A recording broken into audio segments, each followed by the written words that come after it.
Saya akan selalu mendukung PWI Perjuangan Wali Songo dan laskarnya. Silahkan teruskan perjuangan ini. Tidak perlu takut, negara ada di belakang bapak-bapak dan para kiai semuanya. Kalau sekarang ada yang mau ngadu domba antara habaib dengan kiai, antara asyraf dengan kiai, dengan isu-isu yang dari dulu nggak pernah dikutik-kutik oleh kiai-kiai kita, aulia-aulia kita, ulama-ulama kita, orang-orang soleh, ini ibarat pengen memisahkan antara bahtera dengan bintang. Tujuannya apa? Sadar atau tidak sadar, ingin bikin umat tenggelam, saudara.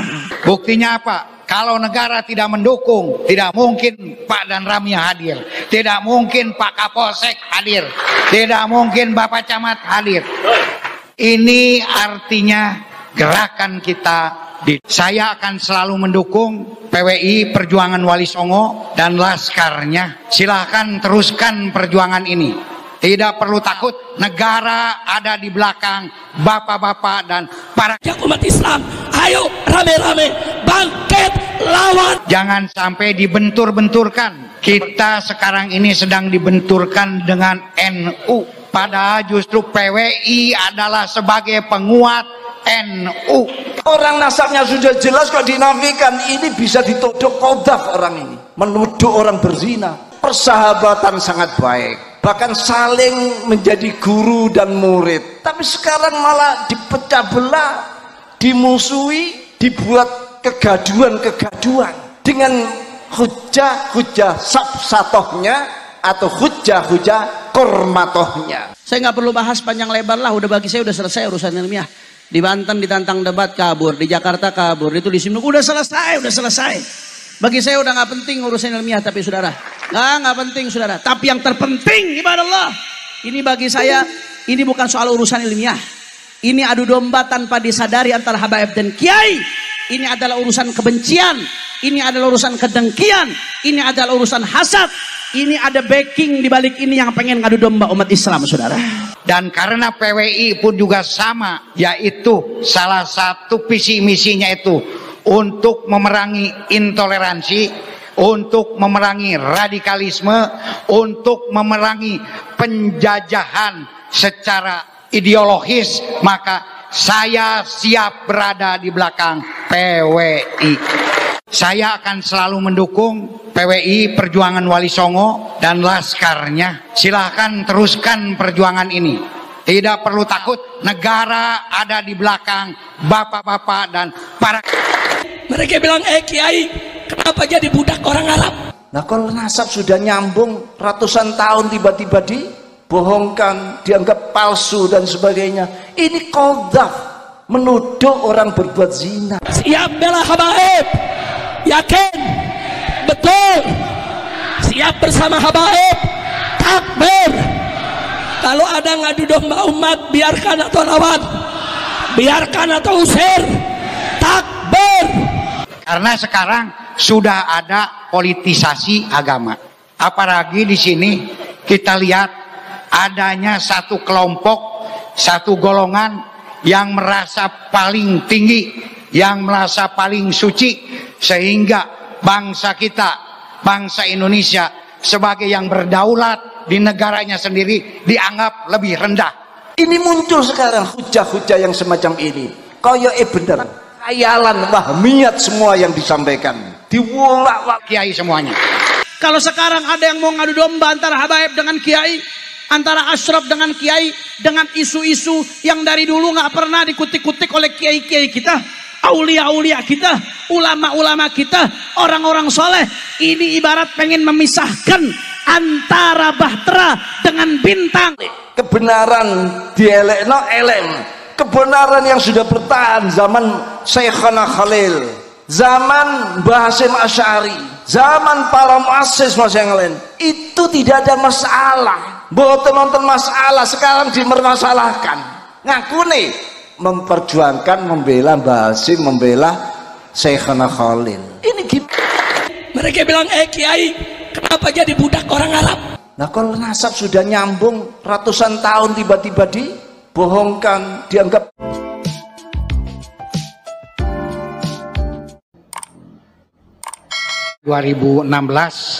2017 pernah menjadi Kapolda Jabar.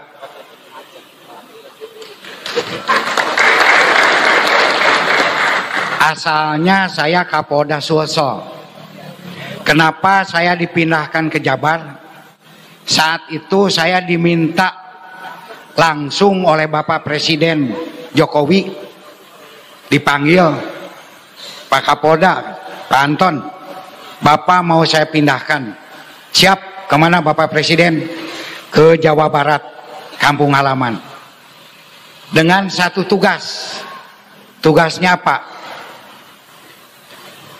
Lupakan reserse, lupakan lantas, lupakan binmas. Satu saja tugasnya, apa? Tekan intoleransi. Kenapa kata beliau? Karena sampai saat ini Jawa Barat adalah yang paling tinggi sikap-sikap intoleransinya. Dan Jawa Barat merupakan pusat daripada penyebaran virus intoleransi dan radikalisme. Makanya waktu itu saya membuat yaitu Sawala Kebangsaan. Nah, alhamdulillah saya sekarang sudah pensiun hampir 5 tahun. Dulu juga saya mengundurkan diri. Bina sudah pensiun, tetapi tugas belum selesai. Makanya ketika Ceng Mujib sebelum di PWI ini mendirikan Al-Magari, saya ada di belakangnya. Al-Magari itu adalah singkatan dari Aliansi Masyarakat Garut Anti Intoleran dan Radikalisme. Satu-satunya di daerah Priangan yang berani melawan ex-DITI, melawan NII, melawan ISIS dari kalangan sipil yang secara terang-terangan adalah Ceng Mujib dengan Al-Magarinya. Maka karena visi dan misinya sama, saya siap untuk berada di belakang Al-Magari. Dan karena PWI pun juga sama, yaitu salah satu visi misinya itu untuk memerangi intoleransi, untuk memerangi radikalisme, untuk memerangi penjajahan secara ideologis, maka saya siap berada di belakang PWI dan jajarannya. Maka untuk itu saya akan selalu mendukung gerakan PWI Perjuangan Wali Songo dan laskarnya. Silahkan teruskan perjuangan ini. Tidak perlu takut. Tidak perlu takut. Karena mohon maaf, negara ada di belakang bapak-bapak dan para kiai semuanya. Buktinya apa?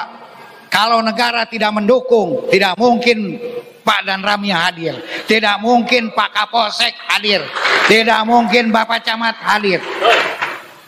Ini artinya gerakan kita didukung oleh negara. Jadi tidak perlu takut. Dan saya mohon juga, kita pun juga jangan sampai dibentur-benturkan seperti tadi. Kita sekarang ini sedang dibenturkan dengan NU. Padahal justru PWI adalah sebagai penguat NU. Namun kalau PWI itu bukan hanya anggota NU, tapi siapapun juga warga negara Indonesia yang cinta akan negara, yang jangan sampai dipolitisasi oleh agama, bergabung di dalam PWI. Karena sekarang sudah ada politisasi agama. Agama berpolitik boleh, Tetapi ketika politisasi agama itu tidak boleh. Apalagi di sini kita lihat adanya satu kelompok, satu golongan yang merasa paling tinggi, yang merasa paling suci, sehingga bangsa kita, bangsa Indonesia sebagai yang berdaulat di negaranya sendiri dianggap lebih rendah. Juga mereka menganggap bahwa dengan berkedok agama mereka seolah-olah yang paling benar, yang paling suci, sehingga bangsa Indonesia adalah ada di kelas 2. Ini adalah penjajahan secara ideologis, dan itu harus siap lawan. Alhamdulillah. Makanya itulah kenapa saya ada berdiri di sini, dan saya juga bahwa PWI ini juga sejalan juga dengan salah satu ya misi kita bersama. Apalagi saya sebagai ya sekarang selain di agami, saya juga ada misi di budaya. Karena dari dulu pun juga zaman para wali, agama dan budaya itu merupakan satu jalur sejajar. Agama yang berbudaya, budaya yang beragama, yang nasionalisme. Tidak mungkin Islam bisa masuk di Tatar Sunda, di Jawa, di Nusantara kalau tidak berakulturasi, tidak berkolaborasi dengan budaya. Salah satu contohnya, mohon maaf, Kangjeng Sunan Syekh Syarif Hidayatullah itu ketika mendirikan masjid, beliau adalah putra dari Raja Mesir yang masih ada trah klan Rasulullah, dan beliau pun juga adalah cucu Prabu Siliwangi Sibaduga Maharaja. Beliau lahir di Mesir, di tanah Arab, besar di tanah Arab, datang ke Indonesia, kemudian beliau mendirikan masjid. Tahu nggak nama masjidnya apa? Yang di Cirebon? Masjidnya menggunakan nama Indonesia. Masjidnya menggunakan nama Kasundaan, Cipta Rasa. Ini budaya. Ya bukan sekarang tidak boleh pakai al. Silakan saja, itu bagus. Tetapi beliau lebih memilih Kasundaan. Dahulu Pangeran Rakyat Sancang yang pertama kali mendirikan surau, masjid surau pertama di Nusantara, sekitar didirikan tahun 650 Masehi, didirikan Pangeran Rakyat Sancang, adanya di Pakenjeng, pakai ilmu ajengan di Garut. Nama suraunya adalah Lawang Sanghyang, bahasa Sunda. Budaya dengan agama. Saya alhamdulillah punya koleksi kitab-kitab Al-Quran kuno, ada lebih dari 100. Saya punya 5 kitab kuno, jilidnya adalah kitab Al-Quran, Al-Quran kuno. Jilidnya adalah gambar wayang. Artinya kitab Al-Quran loh, zaman dulu, tahun 1500, tahun 1600. Artinya budaya dengan agama sudah berakulturasi. Ada yang pernah ke Masjid Kudus? Ada? Pasti banyak. Coba lihat Masjid Kudus. Menaranya itu berbentuk candi. Di dalamnya juga, di dalam masjid ada candi. Sama juga dengan di Cirebon. Lawangnya adalah berbentuk candi. Artinya di sini budaya dengan agama adalah sudah berakulturasi. Ada sunan salah satu namanya Sunan Bonang, itu yang menciptakan Bonang, Sunan Bonang. Agama disiarkan melalui musik. Makanya ada juga di kita ini mengajarkan agama lewat pujian, betul nggak? Wujud kidamba muhola patulil hawadisi kiamuhu binafsihi wadaniyat kudrot iroda dan seterusnya. Di Jawa juga ada tombo ati apa kan ada, betul nggak? Jadi pelajaran agama melalui seni dan budaya. Jadi untuk itu kita pun juga harus mengkolaborasikan antara agama dengan budaya. Makanya mohon maaf, saya memakai ikat Sunda. Karena siapa lagi yang mau memakai ikat Sunda kalau bukan orang Sunda? Orang Jawa ge moal daekeun. Jangan sampai nanti ikat Sunda geus diaku ku orang Jawa, geus diaku ku orang Makassar, geus diaku ku orang Brunei, kakarak urang nyeger curug. Kakarak urang ngambek ulah eta mah ikat Sunda. Nah, ikat kieu teh namina teh seueur nu terang urang Sunda tapi teu terangeun. Ikat kieu teh barang-bang semplak.